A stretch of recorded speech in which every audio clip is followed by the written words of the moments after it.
That's fantastic. I'm so excited for this opportunity. I can't wait to start getting up there and meeting with the kids. I was able to do one day up there just to kind of say hello and do all that, but yeah, just in that experience alone, it leaves you more and more excited each time you get to go into that building and be with those kids and those coaches.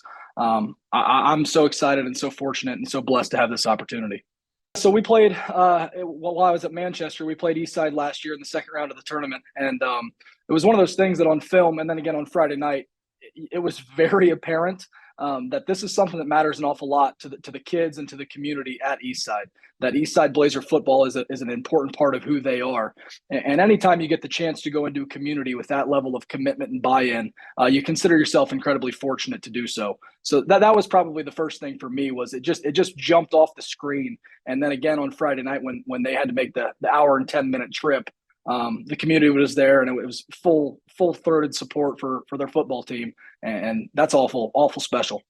Yeah, absolutely. And I've been pretty fortunate throughout this process that been able to have a couple conversations with Coach Mason and with some of the other guys that have been on the staff there in the past, because when you got a good thing going, I'm not really intent on stripping this thing down and starting over by any stretch. Yeah, there'll be some things that look different or sound a little different. That's just kind of my own personal flavor on things, I guess. But yeah, we want to continue to emphasize some of the same things that Coach Mason and then that program have stood for over the course of the last several years, right? We're going to start with being an incredibly blue collar, hardworking football team. We want to be able to run the football, and we know that we got to be able to play defense if we're going to make a into the later parts of the year. So those things have kind of been at the forefront of who they've been, and I very much intend on them continuing to be at the forefront of who we are moving forward. So my experiences at Manchester have been fantastic and invaluable, and I'll forever be grateful to the people, the athletes, the players, the parents, the community at Manchester for all they've done for me and my family.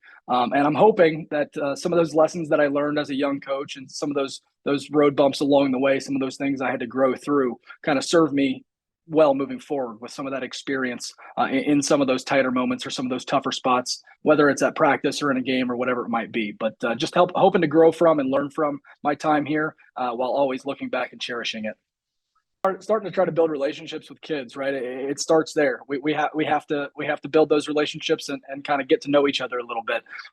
They have to develop and build some trust with me because I'm the new part walking into this equation, right? The rest of their teammates, most of the rest of their staff, the rest of their locker room is going to look pretty similar.